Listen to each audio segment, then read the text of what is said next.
few days ago I shared my sugar myths video with a friend through email, and his response was, "Interesting video, thanks for sharing. What do you think about studies like this?" And he linked me to an article from the University of California, San Francisco, and the title of the article was "Quantity of Sugar in Food Supply Linked to Diabetes Rates" by Juliana Bunim. This article was just outlining the results of a study done by Robert Lustig. It was saying that population exposure to excess sugar was correlated to diabetes risk. And so I had a look at the study that the article was referring to see what it was about and just to see if sugar really does cause diabetes. But as I was reading through the study and the article itself, I found that Lustig couldn't really conclude anything from his study, and the article also says that it couldn't really conclude anything and that further experiments would need to be done. So Lustig himself notes that there are some important limitations to his study. He says that our study merely suggests that the aggregate indicator of added sugar availability statistically predicts changes in diabetes prevalence over time. And I think it's important to note that his study was focused on added sugar rather than whole foods. He also says, "We utilized an international food database that tracks caloric availability, as there are no direct measures of actual human consumption that can account for food wastage and provide precise measures of food consumption internationally." So this study that he did was so indirect that further experiments are needed before any real conclusions can be made. And he says also, "We used the best available population-wide international data available to date for this assessment, but these data are known to be highly imperfect." So Lustig couldn't say anything from the study that he did except that further investigation is needed. And the article that my friend linked me said, "Another important future step," he said, "is to conduct randomized clinical trials that could affirm a cause and effect connection between sugar consumption and diabetes. Although it would be unethical to feed people large amounts of sugar to try to induce diabetes, scientists could put participants of a study on a low-sugar diet to see if it reduces diabetes risk."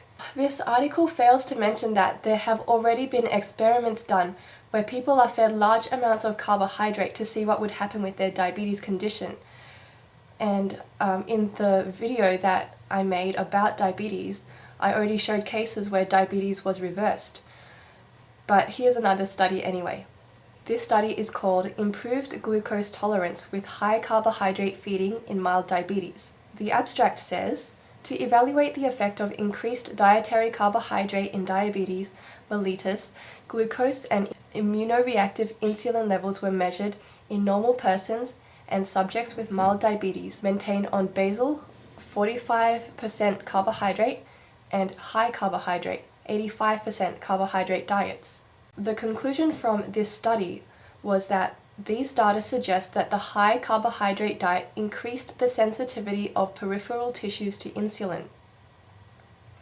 So the glucose levels fell in the subjects where they were fed the high carbohydrate diet.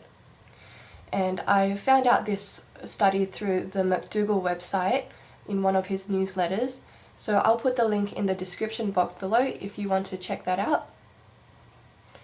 So this study that I've just mentioned supports what was shown in my sugar myth video about diabetes. Sugar does not cause diabetes. In fact, when sugar or carbohydrates are consumed as a large proportion of calories, at least 80% from whole foods like fruit, starchy vegetables and grains, it has the power to reverse type 2 diabetes.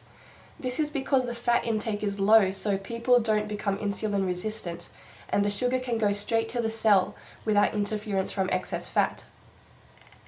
In addition, there have been studies done where people are fed a high-fat diet, so it must have been low in sugar, as mentioned in my previous video, and this caused them to become insulin resistant.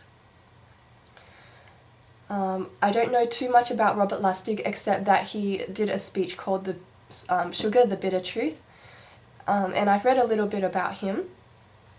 It seems like he's mainly against processed foods and processed sugar, but not against fruit, which at least I'm glad to hear.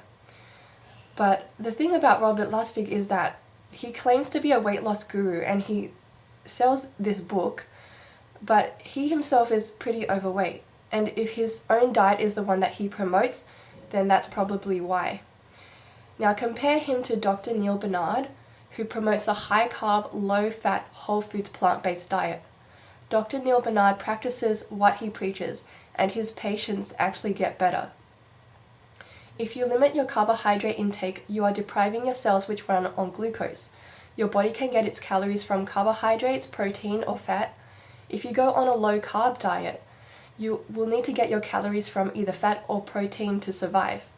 According to the World Health Organization, we should be getting around 5% of our calories from protein, which is easily exceeded when eating only plant foods. Too much protein causes health problems, as explained in one of my previous videos, and you can also read Dr. McDougall's articles about high-protein diets in a link that I've provided in the description box. A high-fat diet is not a healthy option because it decreases insulin sensitivity and causes the diabetes in the first place.